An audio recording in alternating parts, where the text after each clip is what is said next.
सभी दोस्तों नमस्कार। कैसे हो आप? चैन की नीति यूट्यूब चैनल पर आप सभी का स्वागत है। उम्मीद करते हैं सब अच्छे होंगे, स्वस्थ होंगे, मस्त होंगे। जो भी आप अपना कार्य करें तो बेहतरीन कर रहे होंगे। तो हम आपके लिए लेकर आ रहे हैं ग्रुप डी के लिए most important practice set series. ये अन्य सभी प्रतियोगी परीक्षाओं के लिए भी काफ़ी महत्वपूर्ण है। तो जिन्होंने पिछले सेट नहीं देखे प्ले लिस्ट के अंदर जाकर देख सकते हैं। तो हमने 110 तक सेट कर लिए हैं। आज की वीडियो में आपके सामने है 111 नंबर सेट, ठीक है ना। सभी क्वेश्चन काफ़ी महत्वपूर्ण है। तो आज के सेट को हम शुरू कर लेते हैं। तो आज के सेट का फर्स्ट प्रश्न है, कलकत्ता में सुप्रीम कोर्ट की स्थापना कब हुई? यानी कलकत्ता में सुप्रीम कोर्ट की स्थापना कब हुई? 1774 में। तो 1774 में कौन से एक्ट के तहत हुई है, यानी कौन से कानून के तहत हुई? 1773 के रेगुलेटिंग एक्ट के तहत हुई है, ठीक है। अच्छी तरीके से आपने क्वेश्चन को देखना है, फिर उसका आंसर देना है, ठीक है। कलकत्ता में सुप्रीम कोर्ट बना है 1774 में, 1773 के रेगुलेटिंग एक्ट के तहत। तो कमेंट सेक्शन में बताना दिल्ली में सुप्रीम कोर्ट की स्थापना कब हुई? दिल्ली के अंदर सुप्रीम कोर्ट की स्थापना कब हुई है? कमेंट सेक्शन में सभी आंसर बताएंगे। बिल्कुल सिंपल प्रश्न है। तो नेक्स्ट है, देश के पहले मुस्लिम राष्ट्रपति का नाम बताओ। तो देश का पहला मुस्लिम राष्ट्रपति कौन बना? डॉक्टर जाकिर हुसैन। इसका कार्यकाल था 1967 से लेके 1969 तक। तो देश का पहला मुस्लिम राष्ट्रपति डॉक्टर जाकिर हुसैन, 1967 से 1969 कार्यकाल। तो नेक्स्ट है, पोंग बांध कौन सी नदी पर है और कौन से राज्य में है? तो पोंग बांध कौन सी नदी पर है? व्यास नदी पर। कौन से राज्य में? हिमाचल प्रदेश में। हिमाचल प्रदेश के अंदर पोंग बांध है, व्यास नदी पर। तीन बांध कौन सी नदी पर है? रावी नदी पर है, पंजाब में, ठीक है। पंजाब के अंदर है तीन बांध रावी नदी पर। नेक्स्ट प्रश्न है, भारत के बाहर जो मिशनरीज ऑफ चैरिटी का केंद्र बनाया गया, कहाँ पर बनाया गया? वेंजुला के अंदर। वेंजुला के अंदर ये स्थापित किया गया मिशनरीज ऑफ चैरिटी का केंद्र भारत के बाहर।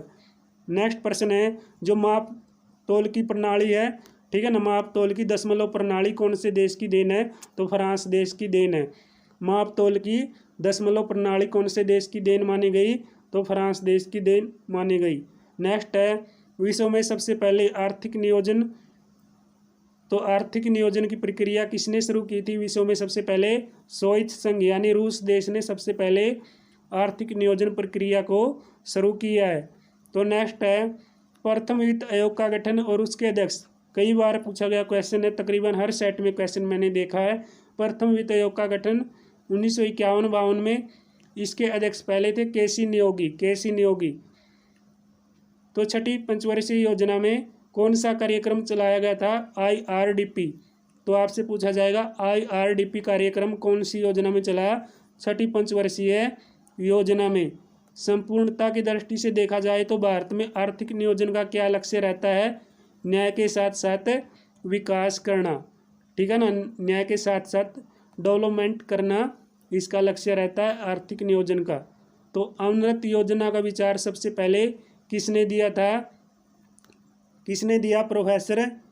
प्रोफेसर रेगनर ने सबसे पहले ये विचार दिया था अमृत योजना का। CSO की स्थापना बताना कब हुई है? तो CSO की स्थापना 2 मई 1951 को। तो नेक्स्ट है, IRDP पूरे देश में कब लागू हुआ है? तो IRDP पूरे देश के अंदर अक्टूबर 1980 में लागू हुआ है। तो सेट 112 के प्रश्न और देखते हैं।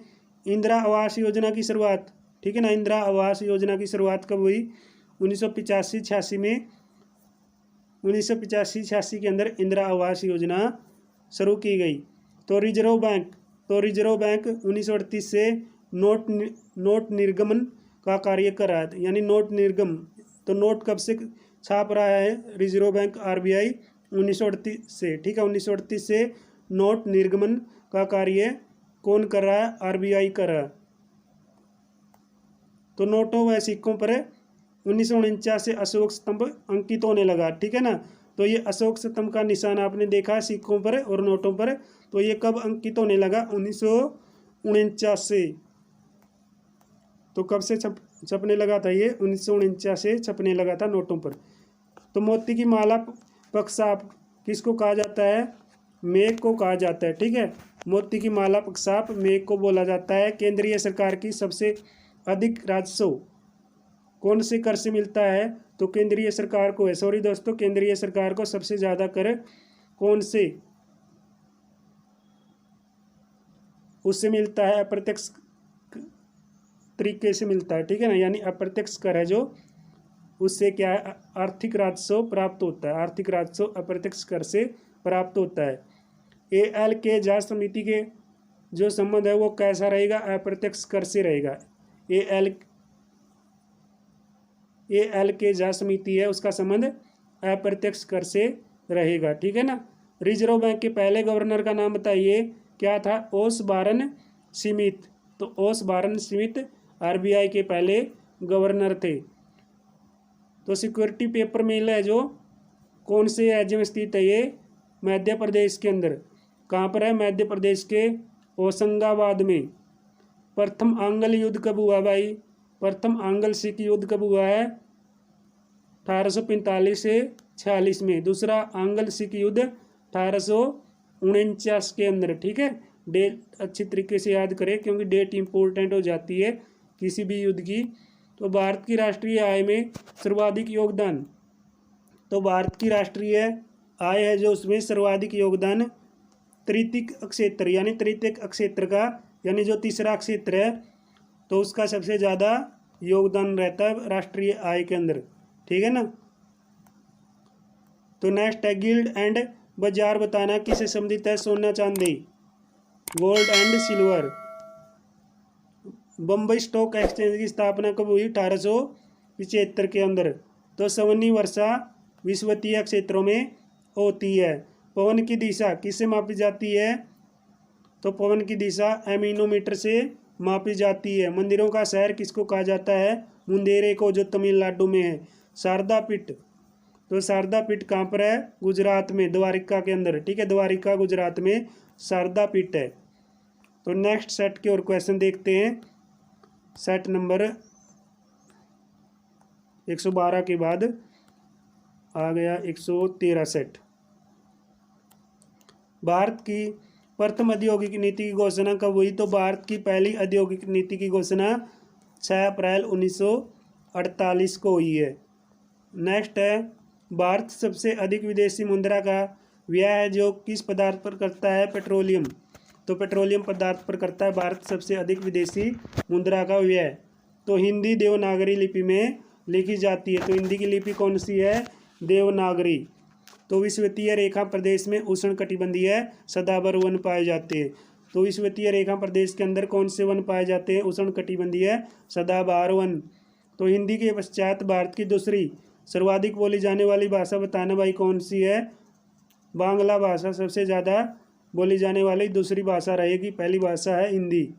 तो लगातार बढ़ती कीमतों में की प्रक्रिया कौन सी कहलाती है, यानी क्या नाम हो जाएगा, अगर लगातार कीमतें बढ़ रही हैं तो उस प्रक्रिया का नाम हो जाएगा मुद्रास्फीति।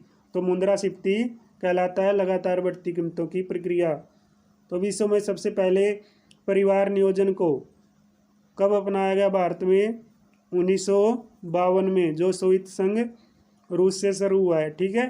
नेक्स्ट है भारतीय जो सांख्यिकीय संस्थान ISI की स्थापना ये कलकत्ता में हुआ, स्थापित हुई है। तो कलकत्ता में ये संस्थान स्थापित हुआ, कब हुआ, 17 दिसंबर 1931 में। 17 दिसंबर 1931 को भारतीय सांख्यिकी संस्थान ISI की स्थापना हुई है, ठीक है। तो दिल्ली स्थित लोटस टेम्पल कहाँ पर है ये, तो लोटस टेम्पल है जो बहाई धर्म से संबंधित रहेगा, ठीक है। तो दिल्ली के अंदर है ये लोटस टेम्पल, बहाई धर्म से संबंधित है ये याद करें। तो जहांगीर के काल में चित्रकला का स्वर्ण युग है, ठीक है। तो जहांगीर के काल में चित्रकला का स्वर्ण युग कहलाया। तो अर्थशास्त्र के पिता कौन थे भाई, एडम स्मिथ। तो एडम स्मिथ कौन से देश के थे, स्कॉटलैंड के। तो इनका जन्म कब हुआ है, 1723 में। 1723 में एडम स्मिथ का जन्म हुआ है जो स्कॉटलैंड के अंदर हुआ है, ठीक है। तो सेट नंबर 114 की ओर देखेंगे। सेट नंबर 114 का फर्स्ट प्रश्न है, पेट्रोलियम निर्यातक देशों का संगठन OPEC 1960 में कहाँ पर स्थापित हुआ, बगदाद के अंदर, ठीक है। बगदाद में पेट्रोलियम निर्यातक देशों का संगठन स्थापित हुआ है 1960 के अंदर, जिसका मुख्यालय कहाँ पर है, वीना के अंदर। वीना कहाँ पर है, ऑस्ट्रिया में। तो मुद्रास्फीति थोक मूल्य सूचकांक से संबंधित रहेगी, ठीक है। तो नेक्स्ट है जो सेन वेट है उसका संबंध बताना किससे है, तो सेन वेट का संबंध रहेगा उत्पाद शुल्क कर से। तो संवर्धी का सबसे अच्छा मापदंड क्या रहता है, औसत प्रति व्यक्ति आय। तो औसत प्रति व्यक्ति आय संवर्धी का सबसे अच्छा मापदंड रहता है। नेक्स्ट प्रश्न है आगरा के जामा मस्जिद का निर्माण किसने किया, जहारा ने। तो जहारा ने आगरा के जामा मस्जिद का निर्माण किया है। बोर्ड ऑफ रेवेन्यू की स्थापना वारेन हेस्टिंग्स ने जो 1773 के रेगुलेटिंग एक्ट के तहत बंगाल के गवर्नर जनरल नियुक्त किए गए थे। ठीक है। तो भारत में सबसे अधिक ईसाइयों की आबादी, तो सबसे ज़्यादा ईसाई नागालैंड के अंदर रहते हैं। तो महात्मा गांधी के प्रिय भजन पीर पराई जाने रे, पीर पराई जाने के रचिता कौन है, नरसिंह मेहता। यूएसए देश भारत से सबसे अधिक क्या करता है, आयात करता है। गांधीवादी अर्थव्यवस्था ग्रामीण जो सहकारिता का सिद्धांत है। ठीक है। तो क्या है ये, गांधीवादी अर्थव्यवस्था ग्रामीण सहकारिता का सिद्धांत है, पॉलिसी है। तो मुद्रा सॉरी दोस्तों, क्या ये मुक्त व्यापार का अर्थ, तो मुक्त व्यापार का अर्थ बताइए, आयात एवं निर्यात। तो आयात एवं निर्यात पर कोई रोक न होना क्या है, मुक्त व्यापार का अर्थ है। ठीक है। यानी आयात और निर्यात पर अगर कोई भी रोक नहीं लगेगी तो क्या है ये, मुक्त व्यापार कहलाएगा। तो डेकाथलॉन पुरुषों की तथा एप्टाथलॉन क्या है, महिलाओं की संयुक्त एथलेटिक्स स्पर्धा है। ठीक है ना, ये पुरुषों की स्पर्धा है। तो पुरुषों की स्पर्धा डेकाथलॉन और जो महिलाओं की है एप्टाथलॉन। ठीक है। तो सेट नंबर आज का अंतिम आ गया है 115 सेट। भारत में सबसे प्राचीन अभिलेख किसके हैं, अशोक के। कलिंग का युद्ध कब हुआ था बताना भाई, कलिंग का युद्ध कमेंट सेक्शन में बताना, बिल्कुल सिंपल है। ठीक है। कलिंग का युद्ध यानी कलिंग की लड़ाई कब लड़ी गई। अभिलेखों का अध्ययन किसने, सॉरी दोस्तों इस क्वेश्चन को देखो, अभिलेखों का अध्ययन क्या कहलाता है, तो क्या कहलाता है, इपिग्राफी। ठीक है। इपिग्राफी अभिलेखों का अध्ययन कहलाता है। तो भौतिकवादी दर्शन के प्रवर्तक कौन माने गए, चावारक। तो चावारक भौतिकवादी दर्शन के प्रवर्तक माने गए। व्यास नदी का प्राचीन नाम क्या था, विपाशा। श्रीनगर की स्थापना अशोक ने की है। विक्रमादित्य के बाद गद्दी पर कौन बैठा था, कुमारगुप्त प्रथम। कौन, कुमारगुप्त प्रथम क्या थे ये, विक्रमादित्य के बाद गद्दी पर बैठे। तो मंदिर निर्माण की कला है जो कौन से काल से चली आ रही है, गुप्त काल से। विदेशी यात्री मेगास्थनीज किसके काल में आया भाई, चंद्रगुप्त मौर्य के शासनकाल में आया था भारत के अंदर। तो दिल्ली सल्तनत का जो प्रारंभ है कब से हुआ है, 1206 से।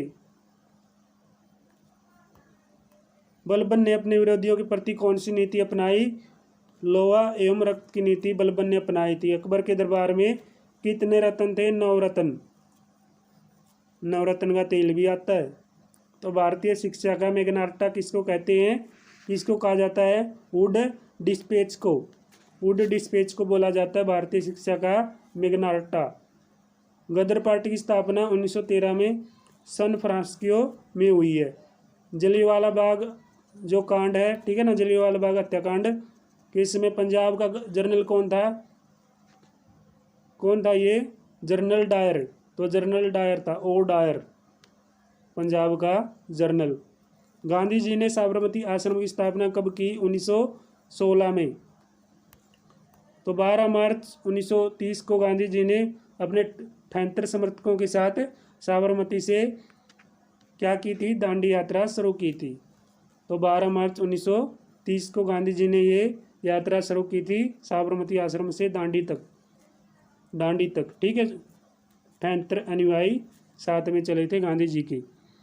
तो हमने 111 से 115 यानी 5 सेटों के क्वेश्चन किए हैं। तो आपको वीडियो में कुछ कमी दिखी, त्रुटि दिखी, कमेंट सेक्शन में ज़रूर बताइए ताकि हम आपके साथ अच्छा कंटेंट शेयर कर सकें नेक्स्ट।